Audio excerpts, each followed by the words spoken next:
Hello, welcome you all in my YouTube channel. Welcome you all.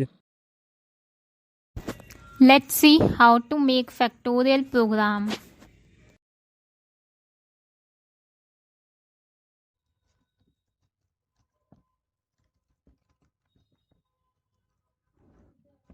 Suppose कीजिए हमें किस number का factorial निकालना है n is equals to 5।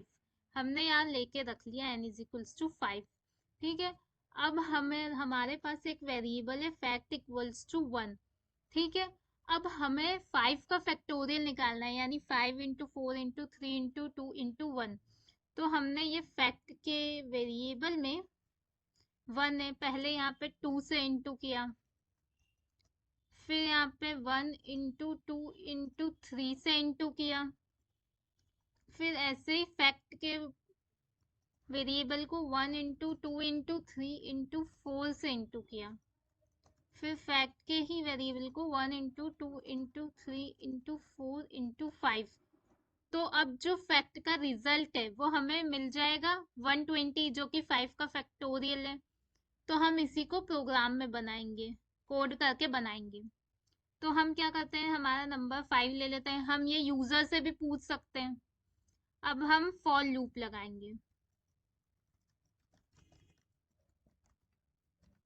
Loop कहाँ से कहाँ तक चलना चाहिए? लूप चलना चाहिए 1 से स्टार्ट होना चाहिए और हमारा 6 तक चलना चाहिए, क्योंकि 5 तो रेंज फंक्शन में इंक्लूड नहीं होता, तो हमें n+1 लिखना पड़ेगा। Fact equals to fact into आई।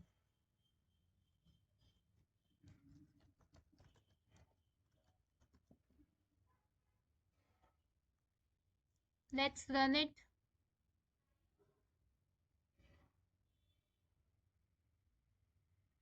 हमें यहाँ पे फैक्ट को इनिशियलाइज करना पड़ेगा विथ 1।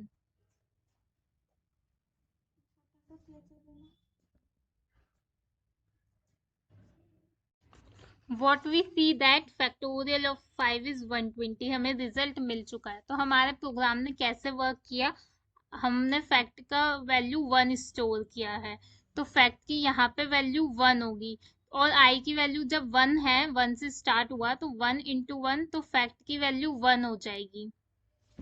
लेट्स सी इट कि जो फैक्ट की वैल्यू है वो 1 हो जाएगी। फिर जब आई की वैल्यू 2 होगी, तो फैक्ट की वैल्यू क्या होगी, 2 इंटू 1 2।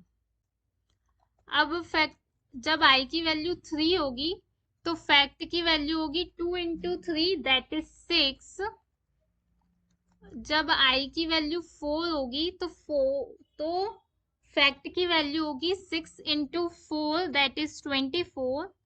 जब आई की वैल्यू 5 होगी, तो फैक्ट की वैल्यू होगी 24 इंटू 5 दैट इज 120। और जब हमारा लूप ओवर हो जाएगा, तब हमने यहाँ पे फैक्ट को प्रिंट करा दिया है, तो इट मीन्स कि हमारा फैक्ट प्रिंट होगा, और एट दैट टाइम उसकी वैल्यू 120 थी, तो हमें आउटपुट में 120 मिल जाएगी। What is Fibonacci sequence?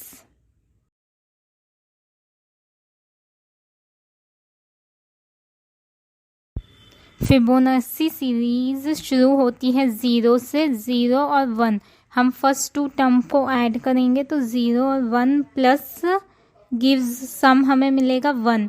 और ऐसे ही हम 1 और 1 को ऐड करेंगे तो हमें 2 मिलेगा, और 1 और 2 को ऐड करेंगे तो 3 मिलेगा। सेम इसी तरह चलता जाएगा। मीन्स हमें जो नंबर मिल रहा है वो प्रीवियस 2 टर्म्स का सम है।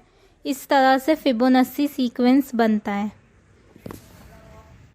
इन फिबोनाची सीक्वेंस हम क्या करेंगे, हमें ये वाली जो वैल्यूज हैं, ये वाली टर्म प्रिंट्स करनी है। तो हम क्या करेंगे, हम सबसे पहले एक वेरिएबल बनाएंगे फर्स्ट, उसमें हम 0 की वैल्यू स्टोर करेंगे।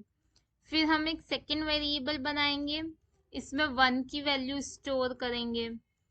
ठीक है, फिर हम इन दोनों को प्रिंट कर देंगे, तो फर्स्ट और सेकेंड प्रिंट हो जाएगा, तो हमें 0 और 1 तो मिल जाएगा। फिर हम एक थर्ड वेरिएबल बनाते हैं जो किसकी वैल्यू प्रिंट करेगा, फर्स्ट और सेकंड की।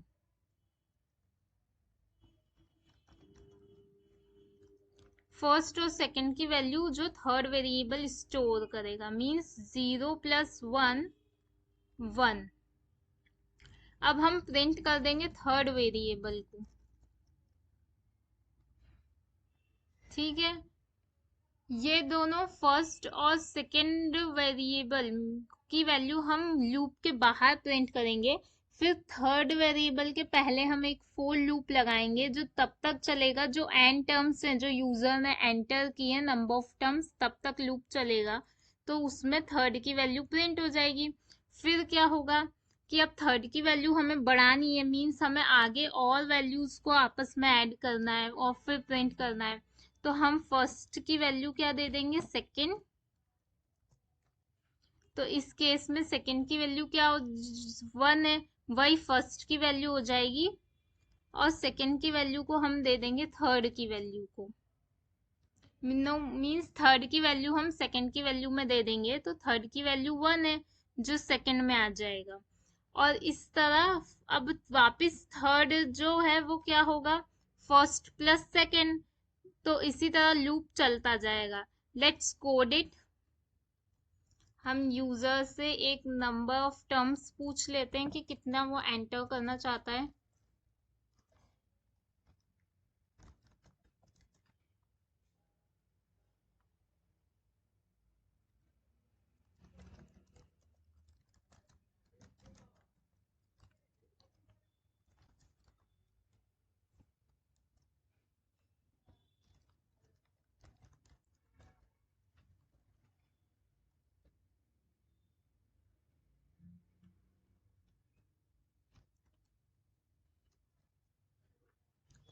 हम अब कंडीशन चेक करेंगे कि वो नंबर ऑफ टर्म्स जो भी यूजर एंटर करेगा वो अगर 0 से कम है तो हम सिंपली एक मैसेज प्रिंट कर देंगे कि please enter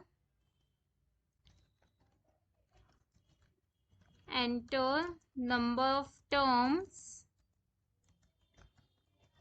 greater than 0।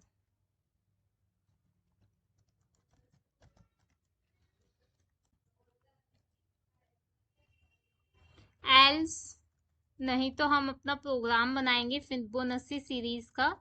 First variable equals to 0, second equals to 1। अब हम फर्स्ट और सेकेंड दोनों प्रिंट कर देंगे ताकि दोनों की वैल्यूज प्रिंट हो जाएं। नाउ अब हम फोर लूप लगाएंगे। इसमें हम क्या वैल्यू दें, हम फर्स्ट और सेकंड तो यहाँ प्रिंट कर रहे हैं, तो मींस हमारी दो टर्म तो यहाँ प्रिंट हो जाएगी। जैसे यूजर ने 5 टर्म्स हमसे इनपुट दी, मींस उन्हें 5 टर्म्स आउटपुट में चाहिए। ये 5 मींस सपोज इट 0 1 1 2 3। तो हम 2 टर्म्स 0 और 1 ऑलरेडी यहाँ प्रिंट करा चुके हैं, तो अब हमें 3 टर्म्स ही चाहिए। तो 3 बार लूप चले, इसके लिए हम क्या करेंगे, लूप को 1 से स्टार्ट करेंगे और n-1 करेंगे। कैसे, हमने n की वैल्यू यूजर ने सपोज 5 एंटर की, तो 5 - 1 4। तो फिर रेंज में 4 इंक्लूड नहीं होता है, एक्सक्लूड होता है। तो ये लूप 1 से 3 तक चलेगा, मतलब 3 बार चलेगा। तो दो टर्म्स तो हमें यहाँ से मिल जाएंगी, फर्स्ट और सेकंड की वैल्यू हम प्रिंट करा चुके हैं, तो हमें बस अगली 3 टर्म ही चाहिए पड़ी, इसीलिए हमने यहाँ n-1 लिखा है। Now one more variable, third equals to first plus second. जो थर्ड वेरिएबल है वो फर्स्ट प्लस सेकंड की वैल्यू स्टोर करेगा और हम प्रिंट कर देंगे थर्ड वेरिएबल को। हम फर्स्ट वेरिएबल को सेकंड वेरिएबल की वैल्यू दे रहे हैं और अब सेकंड वेरिएबल की वैल्यू भी अपडेट करनी पड़ेगी, तो उसे थर्ड की वैल्यू दे रहे हैं। ये वैल्यूज हमने क्यों दी, क्योंकि हम चाहते हैं कि अब जो सेकंड वेरिएबल की वैल्यू है वो फर्स्ट में आ जाए, और इसी तरह सेकंड को अपडेट करना पड़ेगा तो थर्ड वेरिएबल की वैल्यू सेकंड में आ जाए, ताकि इस तरह आगे चलता रहे। और जो थर्ड वेरिएबल है वो फर्स्ट प्लस सेकंड करेगा, तो जब वैल्यू आगे बढ़ती जाएगी तो थर्ड वेरिएबल लूप के अंदर है उसमें भी वैल्यू बढ़ती जाएगी, और प्रिंट में हमें इस तरह थर्ड वेरिएबल मिल जाएगा। Let's run it.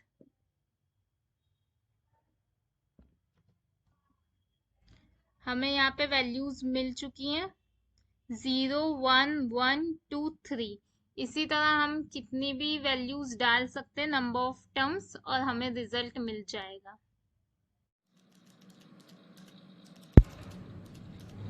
Thank you all for watching.